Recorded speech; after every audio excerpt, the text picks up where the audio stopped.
Halo semua, kembali lagi di channel Cara Fajar. Di video kali ini kita bakal ngelanjutin pembahasan kita tentang Tailwind CSS. Untuk video kali ini kita bakal ngebahas tentang konsep responsive web design di Tailwind. Jadi, goals yang akan kita capai untuk video ini adalah kalian paham tentang konsep responsive web design di Tailwind CSS, cara menggunakannya, dan cara membuat responsive web design dengan menggunakan Tailwind CSS.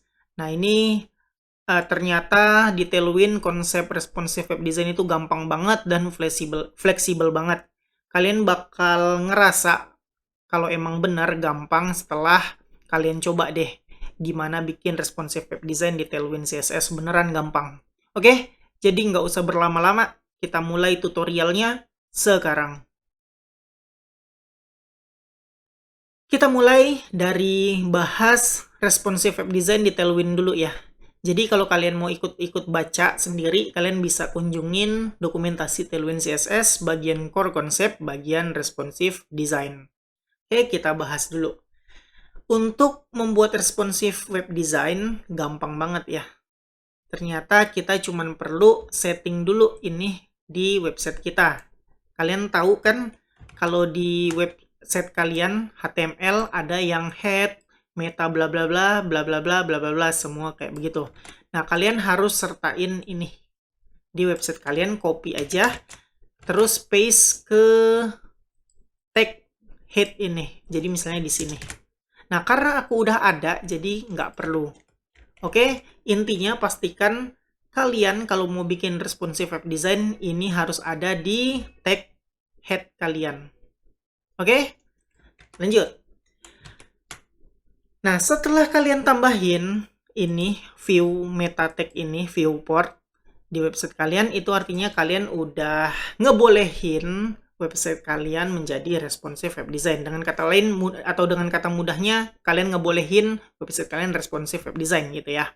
Jadi, ketika kalian setting, tampilan HP ada, tampilan tablet ada sendiri, tampilan komputer ada sendiri, maka website kalian udah bisa mengikuti settingan kalian. Oke, itu syarat pertama. Terus syarat kedua kan kalau kalian udah ngikutin Bootstrap ya, ada juga tuh call LG dan lain-lain. Terus ternyata di Tailwind CSS ada juga. Nah, bedanya kalau di Tailwind CSS lebih fleksibel. Kita cukup menggunakan breakpoints, terus sebutin kita mau style apa. Contoh di sini kalian lihat. Di sini secara default untuk image ukurannya menggunakan kelas W16. Nah, ketika tampil di layar ukuran medium atau ini 768px lebarnya, maka image itu ukurannya menggunakan kelas 32. Nah, begitu juga ketika website dilihat dari tampilan yang besar atau monitor dengan layar 1024px, maka lebar atau luas dari image menggunakan kelas W48. Nah, itu dia cara responsive design, web design di Tailwind CSS. Menggunakan breakpoints aja, terus sebutin style yang mau kalian setting. Jadi, kalau udah kayak begini, website kalian, dalam hal ini adalah image, bakal respon terhadap layar yang digunakan user ketika ngakses website kalian. Oke, itu main idea of responsive web design di Tailwind CSS. Oke, ngerti ya? Jadi cara penggunanya gampang banget. Tinggal sebutin prefix dari breakpoint-nya apa, terus style-nya apa. Maka dia bakal ngikutin. Oke, lanjut lagi. Breakpoints ada beberapa di Tailwind CSS. Di sini kan contohnya cuma medium sama large ya. Ternyata selain medium dan large, ada yang namanya SM, MD, LG, XL, dan 2XL. Loh, kok cuman segini? Terus gimana yang W16? Nah, W16 adalah wujud dari default punya kita. Misalnya, kita nggak setting breakpoints untuk settingan image ini width-nya, nggak kita setting MD, maka ketika layar kecil sampai layar ukuran 768 sampai 10.223 ya, maka dia bakal ngikutin rule dari W16 ini. Dia bakal menggunakan kelas W16. Nah, jadi ingat, konsep dari responsive web design adalah mobile first.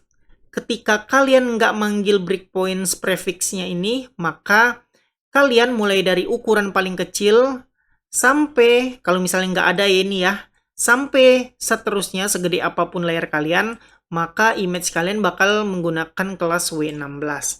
Tapi ketika kalian kasih breakpoints medium W32, maka website kalian ketika ukurannya kecil banget, sampai ukurannya 1023px, kalian bakal pakai W16. Tapi ketika ukuran layarnya 1024, kalian bakal menggunakan W32.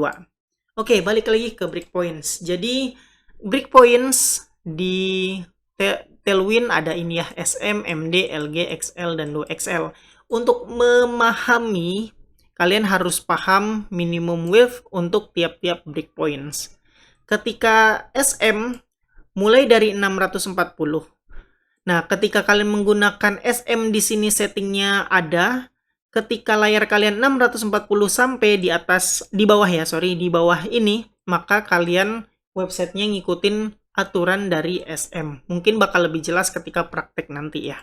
Jadi yang penting kalian pahamin adalah ketika kalian menggunakan breakpoints SM, maka style kalian atau rule kalian atau kelas kalian, pokoknya semuanya lah yang ada di SM bakal berlaku ketika layar kalian mulai dari 640px sampai 767px, di bawah 768 ya.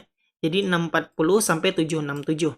Ketika kalian setting style atau kelas kalian di MD, maka mulai dari 768 sampai 1023, maka website kalian bakal meng-apply kelas atau rule atau apapun itu di kelas MD. Kayak begitu. Sekali lagi mungkin bakal jelas ketika prakteknya. Yang penting untuk sekarang kalian pahamin dulu. Ketika kalian menggunakan SM, maka dia efeknya dari 640 sampai 767.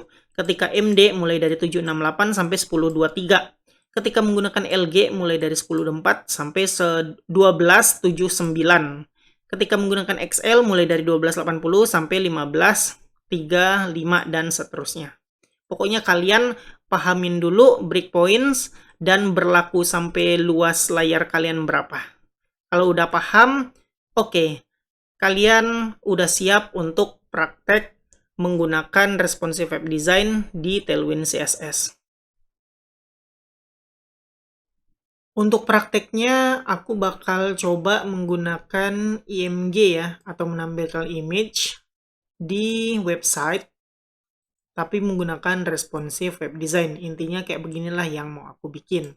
Oke, jadi untuk SRC atau source gambarnya, aku ngambil dari Unsplash. Ini dia. Kalau kalian lihat, ukuran gambarnya udah gede kan ya. Oke, klik kanan, copy image address. Terus, di codingan kita bikin aja di dalam div img src, aku paste aja, save. Kalian lihat hasilnya adalah gambar segede ini. Karena apa segede ini? Ya karena gambarnya emang gede, makanya tampil segede ini. Oke, itu untuk menampilkan image secara biasa. Kita bakal coba mengimplementasi kelas W16. Kalian tahu ya, W16 ini adalah kita ngatur width dari objek kita dengan settingan kelas yang namanya W16. Kalau kalian lihat, isinya dari kelas W16 adalah nentuin lebar dari objek kita sebesar 4 rem atau 64 pixel. Oke, sekarang aku save ini dulu. Kita ngasih kelas W16 terhadap gambar kita. Save, maka gambar kita mengecil sesuai kelasnya, yaitu W16 atau lebarnya adalah, atau width-nya, luasnya adalah 64 pixel. Jadi seginilah gambar kita, 64 pixel. Ini terjadi karena kita implementasi kelas W16 ya.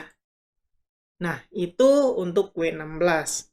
Oke, kalau aku klik kanan, inspect elemen, aku bakal liatin ke kalian kayak begini. Sekarang aku bakal liatin ke kalian kita bisa menggunakan ini ngecil-ngecilin lebar. Ini width-nya. Lihat kalau aku gedein dia gede lebarnya, aku kecilin dia kecil lebarnya. Oke, kita bakal coba menggunakan ini ya.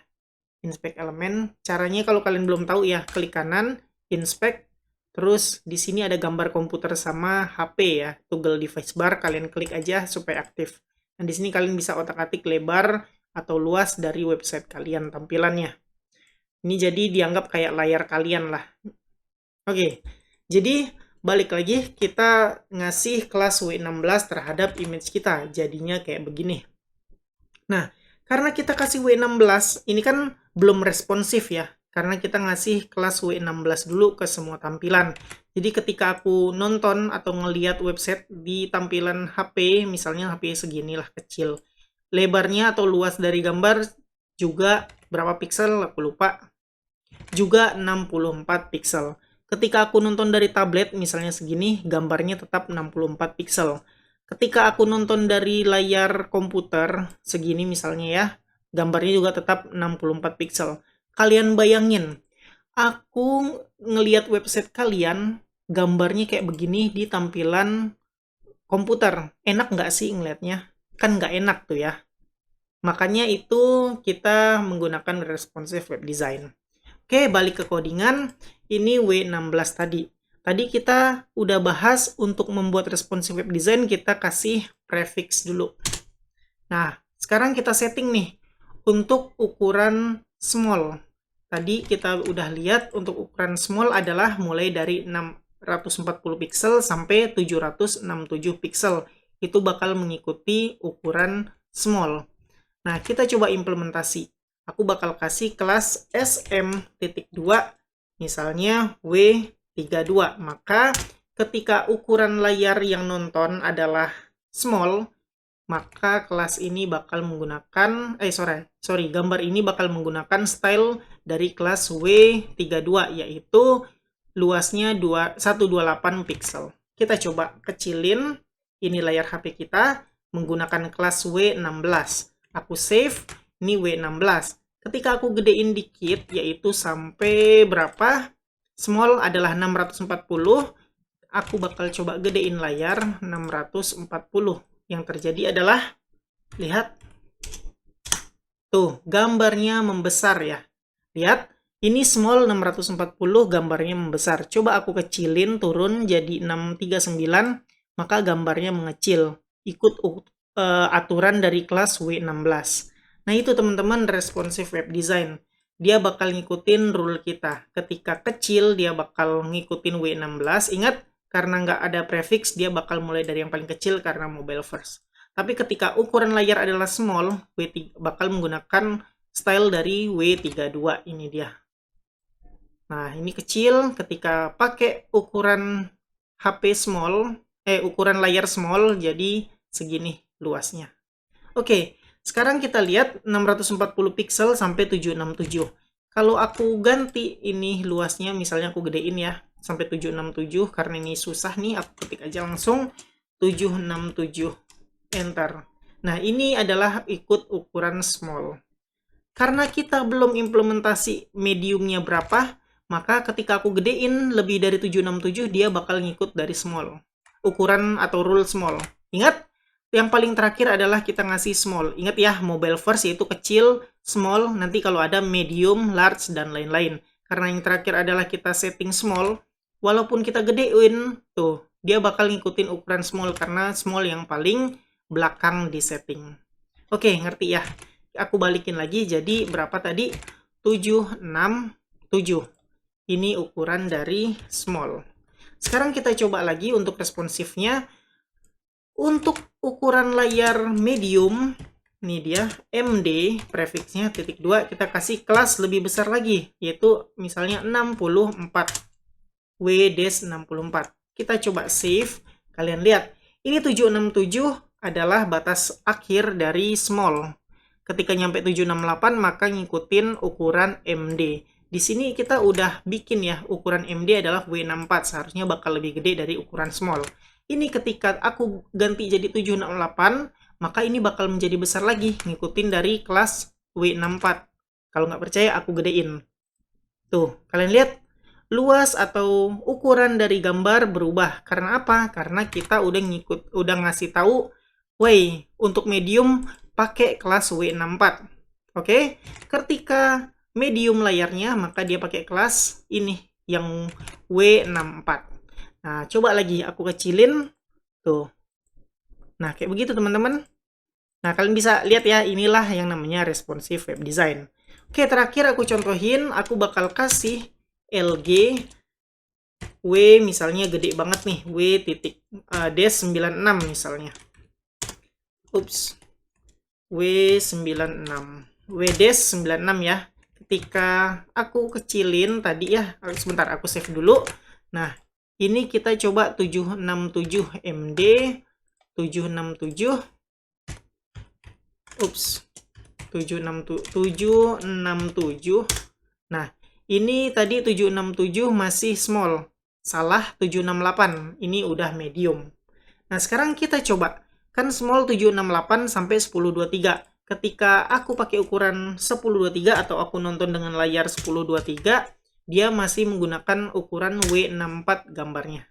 Nah, ketika aku lihat di layar dengan ukuran 1024, dia seharusnya ngikutin rule dari LG. Maka kelas yang ter-apply di image ini menggunakan W96, lebih besar daripada ini.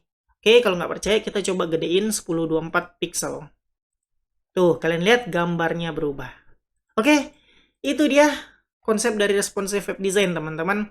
Kita bisa ngubah-ngubah sesuai kelas yang kita implementasiin, sesuai layar yang ditonton atau layar yang digunakan untuk melihat website kalian oleh si user atau pengunjung website kalian. Ingat, kuncinya cuma satu, yaitu prefix dari ukuran layar. Tadi kita udah coba responsive web design di Tailwind CSS dengan menggunakan ukuran gambar. Gampang banget ya. Gampang karena kita kerjain sama-sama. Oke, sekarang kalian boleh pause video ini dan kalian coba kerjain responsive web design untuk sebuah kotak dengan warna yang berbeda-beda. Aku pengen kalian bikin responsive web design terhadap kotak tersebut. Untuk defaultnya warnanya hitam. Untuk ukuran small, kalian warnain merah. Terus medium, kalian warnain kuning. Large, kalian warnain hijau. Ukuran XL, kalian warnain biru. Kayak begitu. Oke, kalian pause dulu video ini. Kalian kerjain. Kalau udah kalian kerjain, udah selesai, kalian lanjutin start lagi video yang kalian lagi tonton sekarang ini, video tutorial aku, dan lihat apakah sama codingan kita untuk mencapai tugas kotak ganti-ganti warna tersebut ya. Oke, kalian bisa mulai pause sekarang, dan kalau udah selesai, start lagi videonya. Nah, kita bakal coba ya bikin responsive web design terhadap warna kotak. Ini ceritanya kalian udah selesai bikin tugas kalian, terus kalian mau cocokin bener nggak ya yang kalian lakukan untuk bikin responsif warna kotak. Oke, jadi di sini aku bakal bikin sebuah div kayak begini. Terus aku mau bikin kotak kelas sama dengan W32. Terus aku bikin aspek rasionya square. Ketika aku save, kalian lihat nggak ada apa-apa. Aku bakal kasih warnanya adalah black, background black, kayak begini. Oke, kalian bakal lihat hasilnya ini. Jadi ketika mulai dari kecil, warnanya hitam, digedein terus, dia tetap hitam. Karena apa? Karena ini adalah bentuk default ya. Nggak ada prefix dari viewport, maka dia pakai warna hitam secara default. Nah, sekarang kita bakal kasih warna lain ketika dilihat dengan layar small. Sama kayak tadi caranya, spasi SM kita kasih black BG sorry ya. BG untuk SM adalah merah, red. Rednya yang terang aja 500 kayak begini. Nah, sekarang aku mau coba aku kecilin dulu kayak begini. Save, warnanya hitam. Kita lihat Untuk small adalah 640 sampai 767. Mulai dari 640 adalah small. Oke, aku bakal kecilin jadi 639. Ini adalah akhir dari warna hitam. Ketika aku tambah jadi 640, lebar layar atau luas layar aku, maka dia berubah jadi warna merah. Oke, nice. Selanjutnya aku bakal warnain jadi kuning ketika medium layar yang aku tonton. Oke, sama caranya gampang banget. MD.2 BG yellow 500. Oke, sekarang aku kecilin sampai warna merah tadi berapa? 686 berapa sih? Aduh, lupa. 640. 640 warna merah.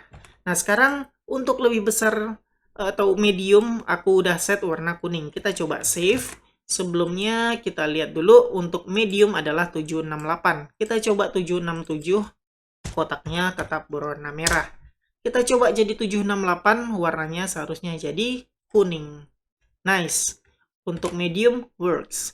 Sekarang kita setting untuk large. Sama aja, LG.2 BG kasih warna green. BG green 500. Nah, save, lihat. Untuk large mulai dari 1024. Kita coba 1023, warnanya masih yellow. Kita tambahin 1 supaya jadi 1024, warnanya jadi green. Warna hijau. Nice, berarti udah jalan. Nah, sekarang yang terakhir ya, untuk XL. Sama caranya, kita kasih XL. Kita kasih BG blue, warna biru. 500. Nah, sekarang kita lihat save. Di sini XL mulai dari 1280, jadi 1279 adalah warna green. Masih green ya, 1279 green. Ketika aku tambahin 1 supaya 1280, warnanya berubah jadi blue. Oke, gitu teman-teman. Tugas latihannya lah ya, latihan responsive web design untuk kotak berubah-ubah warna. Nah, kalian bisa lihat sendiri, tergantung ukuran dari layar aku, kotaknya berubah-ubah. Apakah codingan kita sama? Kalau sama, berarti kalian udah paham tentang responsive web design di Tailwind CSS. Ya, segitu aja pembahasan video kita kali ini. Kita udah belajar tentang responsive web design, mulai dari teori, konsep, dan cara menggunakannya. Yang mana kita simpulkan gampang banget untuk mencapai atau membuat responsive web design di Tailwind CSS. Kalian cukup menggunakan viewport atau breakpoints, yang mana kalian harus ngetik prefix dari breakpoints, terus kalian kasih kelasnya. Maka website kalian bakal ngikutin rule dari breakpoint kalian. Ketika medium ngikutin rule kelas medium, ketika large ngikutin kelas rule atau kelas dari large, dan seterusnya. Oke, gampang banget. Oke, kayak biasa, buat kalian yang suka sama video ini silahkan di like. Buat kalian yang udah nonton video ini tapi belum subscribe, silahkan di subscribe dulu, terus hidupin notifikasinya. Supaya kalau aku upload video baru, kalian dapat notifikasi dan bisa langsung nonton video terbaru tersebut. Buat kalian yang ngerasa video ini berguna dan bermanfaat, silahkan share sebanyak-banyaknya, supaya teman-teman kalian tahu juga tentang video ini dan mendapatkan manfaatnya. Makasih udah nonton video ini sampai selesai. Kita ketemu lagi di video selanjutnya.